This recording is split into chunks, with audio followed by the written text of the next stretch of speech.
meninos? Tudo bem com vocês? Então, cá estamos nós, mais uma vez para o nosso encontro, não é? Saindo de um feriado, né? Um longo feriado que tivemos esse fim de semana e que a gente teve muita coisa importante para a gente refletir, né? Nesse fim de semana e no feriado que nós tivemos na segunda-feira, não é? Nós celebramos no domingo, dia 1º de novembro, o dia de Todos os Santos, tá? Antigamente era feriado também, dia 1º de novembro. Depois o governo acabou com este feriado e nós hoje só temos o feriado do dia 2 de novembro, quando nós homenageamos as pessoas falecidas, não é? As pessoas da nossa família, as pessoas a quem às vezes a gente nem conhece. E esse ano, de uma forma muito especial, nós homenageamos todas as pessoas que foram vítimas desse vírus tão horrível, não é? Então é dia da gente lembrar essas pessoas queridas que já partiram e a gente fazer orações por elas, tá? Então que o Senhor nos ajude a sermos cristãos cada dia mais de acordo, né, com todas as orientações que Jesus deixou, né? Como Deus quer que a gente seja um cristão de oração, não é? Que a gente interceda, que a gente agradeça, principalmente agradeça, né? Então nós estamos aqui hoje para colocar também nossa vida diante de Jesus, para que Ele sempre nos ajude a fazer mais orações e a gente a ser cristãos cada dia melhores, tá certo? Gente, é o seguinte, nós só temos mais um mês de encontro, tá? E eu não estou querendo mais estudar os temas do nosso livrinho, porque senão nós vamos avançar muito e quando chegar o ano que vem, nós vamos ter mais temas do livrinho para a gente ver, tá? Então, até o final, durante esse mês de novembro, nós vamos ver temas avulsos, ok? Hoje, de uma forma muito especial, e em função da nossa celebração do Dia de Todos os Santos, nós vamos estudar a vida dos santos.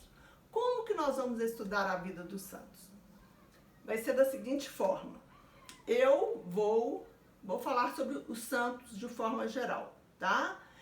E vou apresentar a vocês uma santa a quem eu admiro muito.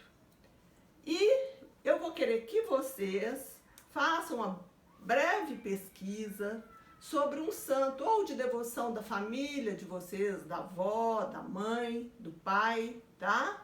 E vocês vão me contar um pedacinho da história desse santo que é de devoção da família de vocês, ou que vocês admiram, tá certo?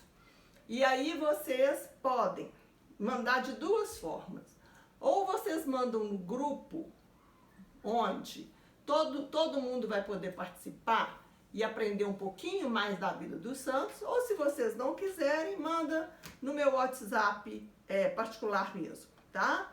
Mas manda da forma como vocês quiserem. Ou vocês redigem uma historinha, vocês entram no Google, pesquisa sobre o santo, não é? Um pouquinho do que ele fez, que época que ele viveu, aonde ele viveu, e manda pra mim. Ou então, se vocês quiserem gravar, né, em áudio, a historinha também vai ser muito legal, tá?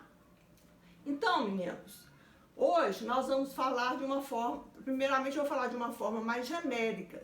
Quem são as pessoas santas, que são consideradas santas? As pessoas consideradas santas são pessoas normais, como nós. Elas só tiveram um pequeno diferencial. Elas deram mais importância, deram mais importância na vida delas, dos ensinamentos de Jesus, tá certo?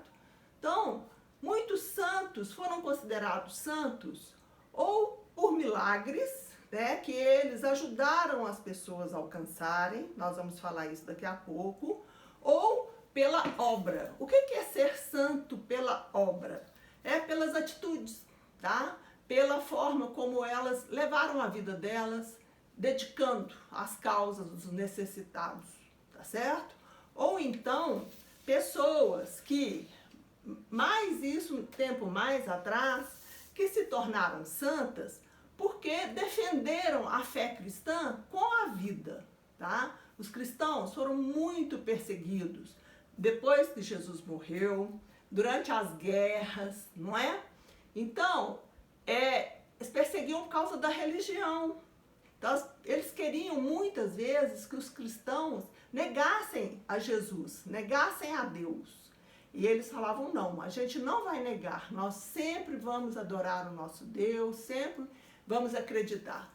Se vocês, os adversários falavam assim, mas se vocês adorarem o nosso Deus, se vocês negarem o seu, eu não te mato. Aí esses cristãos falavam, não, nós não aceitamos, eu vou defender o meu Deus com a minha vida. E muitos perderam a vida por defender a fé cristã, tá? Então, esses viraram santos pela sua vida, né? Deram a sua vida por Jesus, por Deus, tá certo? Então, assim eles se tornaram santos. Outros tornaram-se santos como? Dedicando a sua vida às causas das pessoas pobres, das pessoas doentes, tá certo? Sendo desbravadores, levando a religião para muitos lugares onde era perigoso, tá certo? Então, essas pessoas dedicaram a sua vida até adoecer, até ficar velhinhos, tá? E eles conseguiram evangelizar muitas pessoas, tá certo? E esses são pessoas assim que, como eles passaram a ser admirados em muitos lugares onde eles viveram, depois que eles morreram, as pessoas falam assim, nossa, aquela pessoa era tão santa, era de uma vida tão dedicada a Deus, eu vou interceder junto a ele numa necessidade que eu tenho. Ou um filho que estava doente, ou uma necessidade financeira, ou uma necessidade de trabalho, uma coisa que ela precisava muito e que ela poderia perfeitamente conversar diretamente com Deus, mas ela usava o santo para o santo conversar por ela, tá? A gente fala isso de interceder. É a mesma coisa quando vocês querem uma coisa e vocês estão com medo de conversar com o pai. Aí você fala assim, mãe, você conversa com meu pai para mim? Conversa para ele, vê se ele deixa eu fazer, eu ir passar o fim de semana na casa do meu colega, não é? Muitas vezes a gente pede, ou às vezes até o contrário, quando a mãe é mais brava, né? Então, é mais ou menos isso, tá? As pessoas precisam de uma bênção na sua vida, né?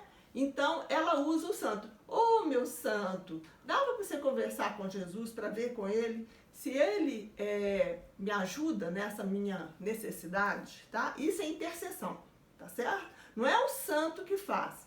Quem faz é Deus, mas ele ajuda, né? Ele ajuda, porque quando você reza para o seu santo, você está rezando diretamente para Deus também, não é? Então, existiram muitas pessoas, ainda existem muitas pessoas que estão sendo avaliadas a sua vida, porque para se tornar um santo, não vira santo assim, porque essa pessoa era muito boa, morava lá no meu prédio, eu quero que ele vire santo. Não é assim, tá? Normalmente, tudo é feito lá em Roma, é montado um processo, não é? Onde existem muitas testemunhas, muitos relatos da vida daquela pessoa e muitas vezes tem que provar também que ela realizou um milagre. O que é um milagre? Aquela pessoa pediu através dela um milagre na vida deles e eles conseguiram, tá?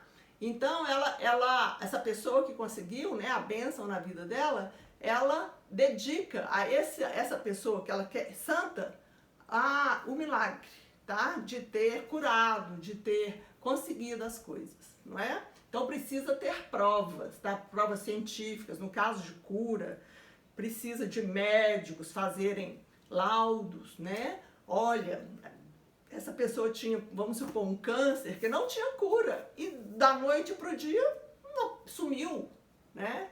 E o que aconteceu? Aí vai conversar com a pessoa, eu rezei para fulano de tal e eu tive a graça, né? Eu recebi a graça, tá certo? Aí, então, todo esse processo é montado, vai lá para onde o Papa mora, lá no Vaticano, lá tem uma comissão de estudiosos, demora anos, mas com o tempo, aquela pessoa, se ela for merecedora, ela vira santa da igreja, tá? Nós temos muitos santos, muitos, uma infinidade de santos, tá? E muitos a gente ouve mais as histórias, tipo assim, São Francisco, não é? Que gostava dos animais, não é? Então, Santo Agostinho, São João, Santo Antônio, que a gente celebra, né, na festa junina, tá certo? Lá na nossa igreja tem a Santa de Virges, né? Então Nossa Senhora é santa. Nossa Senhora era santa, mas Nossa Senhora não precisava ser canonizada, não precisava de ninguém falar para ela que ela era santa, né? Nossa Senhora é a nossa Mãe Maria, né? A Mãe de Jesus, tá? Ela é a maior santa, ela é a mãe de todos os santos, tá certo? Então, é isso que eu vou querer de vocês, tá? E como eu também vou me apresentar um santo para vocês, né? Aliás, eu vou apresentar uma santa. Coincidentemente, o último livro que eu li foi o livro da vida da Santa Dulce dos Pobres. Eu não sei se vocês ouviram falar, a irmã Dulce, ela viveu na Bahia, tá? Ela era baiana, basicamente em Salvador, ela morou um tempo fora de Salvador, mas ela nasceu em Salvador. Então, a história dela toda se passou lá, nessa região, tá? O livro dela é esse aqui, ó, é um livro muito lindo, tá? Aqui tem o retratinho dela, olha, não sei se dá para vocês verem, aqui. Ela era uma freirinha assim, bem miudinha, bem magrinha, tá? E a história dela é a seguinte, a irmã Dulce, ela nasceu em 1914, se não me esqueço. E ela era filha de uma família que não era rica, mas não era pobre. O pai dela era dentista e a mãe dela morreu, ela era muito pequenininha. E o pai dela ficou cheio de filhos, sozinho. Mas ele tinha uma profissão boa e eles moravam numa casa boa. E ele teve condição de criar todos os filhos, educar. A irmã Dulce virou professora, como era costume para as moças daquela época, não é? Só que muito jovenzinha, ela já tinha sido apresentada à vida religiosa. Ela tinha uma tia que era religiosa e ela já tinha se encantado pela vida religiosa, tá? Paralelamente ao curso de professora que ela fez, ela começou a se iniciar, é assim que usa o termo, a iniciar nas atividades religiosas, a estudar para ela poder virar freira, tá? E assim, bem jovenzinha, ela entrou para o convento e lá ela participava de todas as atividades e tal. E rapidamente ela conseguiu passar por todas as etapas, né, até ela ser graduada freira, tá certo? Só que a irmã Dulce, ela não conseguia ficar dentro do convento, ela não conseguia ficar só naquela missão de ser professora, que era muito comum naquela época, as escolas eram religiosas e as meninas, normalmente era separado, as meninas dos meninos. Os meninos estudavam em colégio de padre e as meninas em colégio de freiras. E ela não se contentava só com aquilo. A irmã Dulce se compadecia muito das pessoas pobres. Salvador tinha muita gente pobre, largada na rua. As famílias não tinham condição de cuidar, abandonavam as pessoas quando elas já estavam à beira da morte, largavam na rua para morrer. E a irmã Dulce não aceitava aquilo. E ela, junto com uma outra freira, sua grande amiga, começaram a recolher essas pessoas que estavam abandonadas nas ruas de Salvador, doentes, pessoas que tinham doenças contagiosas, que ninguém tinha coragem de encostar, para tratar das feridas. Elas começaram a recolher essas pessoas e invadiam casas abandonadas, sabe? Então a casa estava lá fechada, né, abandonada, elas invadiam a casa, colocavam esses doentes em esteiras no chão, davam um jeito de arrumar remédio, às vezes elas conseguiam até que um médico fosse lá atender essas pessoas. Então, irmã Dulce ficou assim muito tempo. Aí um belo dia ela começou a invadir casas, prédios que eram da prefeitura. Aí o prefeito foi lá e brigou com ela, falou: irmã Dulce, a senhora não pode fazer isso, essa casa é da prefeitura, eu não posso ceder essa casa dessa forma para a senhora. E aí ela ficava desesperada, o que ela ia fazer? Ela já tinha reunido assim, aquele mundaréu de gente doente, criança abandonada, e ela foi e perguntou à irmã superiora do convento, onde ela era ligada, né? Aí perguntou: irmã superiora, eu preciso de um espaço para colocar os meus doentes. Aqui no fundo do convento nós temos um galinheiro. A senhora me autoriza colocar meus doentes lá no galinheiro? Aí a irmã superiora autorizou, tá? E a irmã Dulce, então, começou nesse espaço uma enfermaria, né? E quando ela viu, tinha mais de 100 doentes lá e alguns médicos vinham ajudá-la, né? Vinham e davam um expediente lá para ajudar ela a cuidar desses doentes. Pessoas que se compadeciam, pessoas que eram, pessoas ligadas à igreja, tá? Gente, deixa eu só acender a luz, porque de repente escureceu. Bom, então, ela ficou então nesse galinheiro por muito tempo. Só que chegou um tempo que não tinha mais como, não é? Tomou uma dimensão que fugiu do controle dela, tá certo? E então, e ela não ficava só com os doentes. A irmã Dulce se envolvia nas questões de trabalho dos trabalhadores que eram explorados, sabe? E ela envolvia também com essas causas. Eu sei que ela se enraizava. Onde ela via que havia injustiça, lá estava a irmã Dulce, tá certo? Então, ela foi e conseguiu um terreno para construir um hospital. Esse hospital virou, assim, um gigante em Salvador. Ele ainda existe em Salvador. É uma obra que parece, depois que ela morreu, foi a sobrinha dela que assumiu esse hospital, porque ninguém tinha condições, porque era com tão pouco dinheiro, era com tanta dedicação, com tanto trabalho. Então essa sobrinha dela ficou, né, assumiu a direção, porque a irmã Dulce faleceu, mas já faleceu, né? Mas também teve outras curiosidades, né? A irmã Dulce, ela era uma pessoa muito simples, mas ela tinha, através do pai dela, todos aqueles políticos influentes de Salvador, da Bahia, eram amigos dela, tá? Donos de bancos, governador, né? Até o presidente da República era amigo dela. Ela tinha total liberdade de ligar para eles na hora que ela precisasse.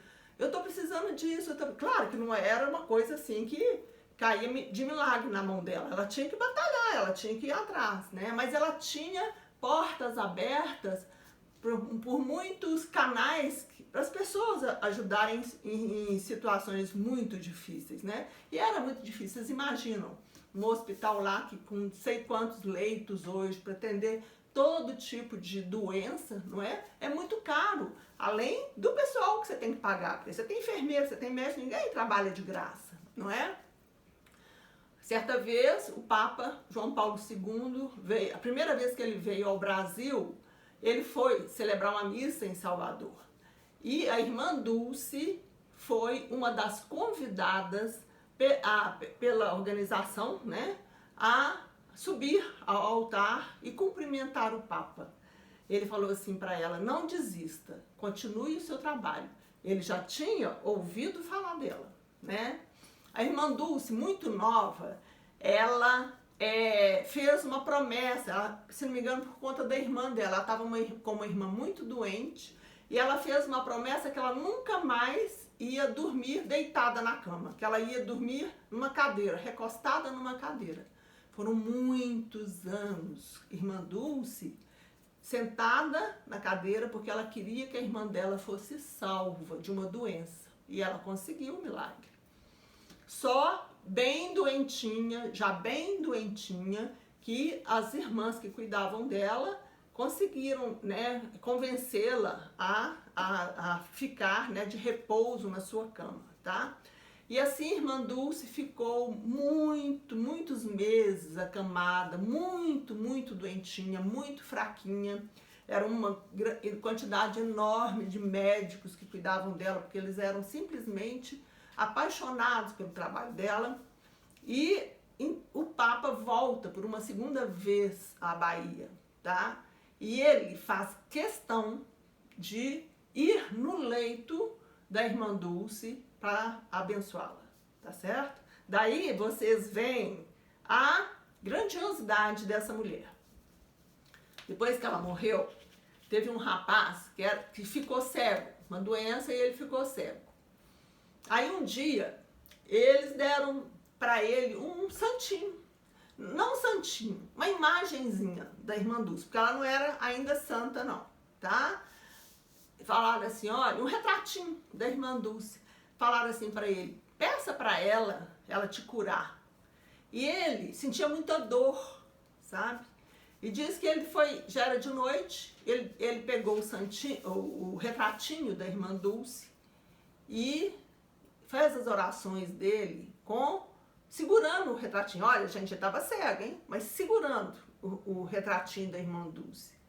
No dia seguinte, ele acordou já enxergando vultos. Com o passar dos dias, ele recuperou bastante da sua visão, tá? Então, esse foi comprovadamente um dos milagres da irmã Dulce, né? Na época era a irmã Dulce, tá certo? Então, montaram um processo, foi até bem rápido, sabe? Do tempo que ela faleceu até o dia que ela foi considerada santa. E aí, esse processo foi para Roma, né? E acho também pelo fato do Papa tê-la, né, conhecido. Se bem que o Papa já tinha morrido, mas tê-la conhecido, ter sido uma vida, né, que foi muito divulgada, né? Uma vida de dedicação foi muito divulgada pelo mundo todo. Então, rapidamente, irmã Dulce foi canonizada. A gente fala canonizada quando a pessoa vira santa, né? E ela de irmã Dulce passou para Santa Dulce dos Pobres, tá? Então hoje é a primeira, primeira santa mulher, primeira santa brasileira nascida no Brasil, né? Então, e ela, Santa Dulce dos Pobres, porque a vida dela foi ela levou o segundo maior mandamento, né? O maior mandamento, amar a Deus sobre todas as coisas e ao próximo como a ti mesmo, né? Então, a irmã Dulce abraçou esse mandamento e fez dele a sua arma para enfrentar as dificuldades que ela teve na vida, né? Aqui, ó, a gente tem esse cartazinho, né? Então mostra a irmã Dulce com as minorias, né? Os idosos, as pessoas que tinham algum problema físico, né? As crianças pobres, as pessoas que sofriam preconceitos, tá certo? Então, ela é hoje a nossa Santa Dulce dos Pobres, tá? Sou apaixonada pela história dela. Eu li o livro e fiquei encantada, né? Eu não tenho ainda a imagem, porque tem a imagenzinha dela acompanhada de um menininho, sabe? Mas eu ainda não tenho essa imagenzinha. Então é isso. A história da minha apresentação, né? Da minha santa é essa. Santa Dulce dos Pobres, tá? Então vamos recapitular. Eu vou querer que vocês, então, façam uma pesquisazinha de um santo de devoção da família de vocês, não é? E conta pra mim a historinha, faz um resuminho, ou eu não quero nada copiado não, hein? Eu quero que vocês leiam e façam um resuminho, que eu quero que vocês me contem o que é que vocês entenderam da vida do santo, tá? Pode ser pequenininho, mas eu quero, tá? Aonde nasceu, aonde trabalhou, que época que foi, tá? E se realizou milagres, quais as obras que fez, tá bom? E aí vocês mandam. O ideal seria no grupo, para todo mundo ter acesso à vida de mais santos, tá? Mas se vocês quiserem mandar no meu WhatsApp, eu tô aguardando, tá bom, gente? Fiquem com Deus, que os santos e os anjos nos protejam, tá certo? Santo anjo do Senhor, meu zeloso e guardador, se a ti me confiou a piedade divina, sempre me rege, me guarda, me governa, me ilumina. Amém. Beijo grande. Tchau.